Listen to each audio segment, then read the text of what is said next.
According to psychology, there are 7 characteristics that indicate that you are the strongest person. Number 1, this person does not seek to impress anyone. Number 2, this person controls his emotions.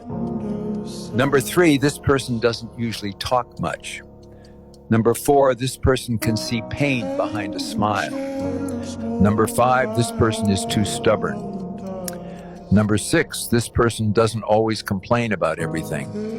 Number 7, and the most important, this person, even though he has suffered a lot, always gets up and says, "God, I believe in you."